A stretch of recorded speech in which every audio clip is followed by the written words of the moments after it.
How to upload products on Wix. Hey everyone, welcome. I hope you're all doing great. In this video, I'll show you step by step how to do so. Now, this is going to be very easy and simple to do, and you can obviously add your products and be able to sell them using your Wix store.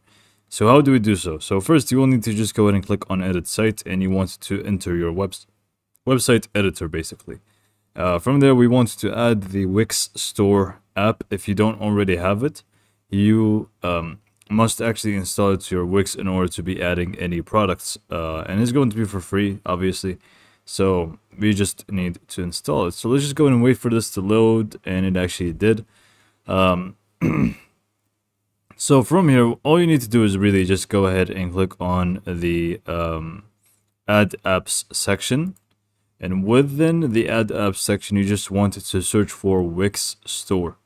And you should find it in blue. It should be this one right here. So just search for Wix stores and you'll find this one right here. So let's just wait for it. Professional e-commerce platform to sell online, obviously. So just go and click on add to store, and it's just going to add the cart for you, the widget where you can add the products and everything. And it's going to look a little something like this. Let me just go ahead and go to the shop page real quick.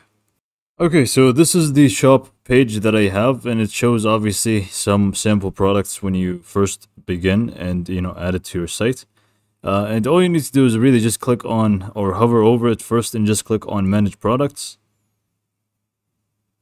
And then it's just going to take us to the dashboard where you can also do it from the catalog section, products, and you'll be able to be here anyway. So if you just go to website, wix.com, and you can just go to catalog, and then you can just click on that, and it's just going to take you to the products anyway. But first, obviously, I showed you all these steps just so you can add the Wix stores app if you didn't already.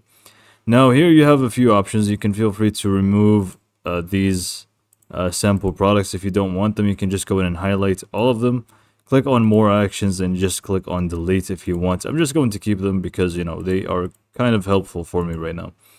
But if you want to delete them, you can feel free to do so. And then if you want to add your very own products, you just want to click on new product on the top right, and then you would want to select whether it's a physical product or digital file. In my case, I'm just going to go for physical. And then obviously you would want to add all the information needed. So the title of the actual product, some images or videos about the product to showcase for the customers. The name is going to go here, ribbon, if you want to add that, and also the description here, which is very important to let people know about what they're actually buying here. So here you can also add more stuff, more sections and stuff. Pricing, obviously you can feel free to add the pricing in here, and if it's on sale you can check that as well. So there's going to be a lot of options here to choose from. For example, the SKU, if you wanted to be implementing that for your products to be able to identify them easier. You can also do so, and if you want to track inventory, you can just go ahead and do that as well. This way it's actually going to track it automatically for you. And then you can set up subscriptions, and there's a lot of stuff that you can actually set up in here. So just go ahead and take your time, and once you're happy with it, you can just click on save, and then it's just going to be added here, much like the rest of these products. And this is pretty much all for this video. Hopefully you found it to be helpful, and thanks for watching.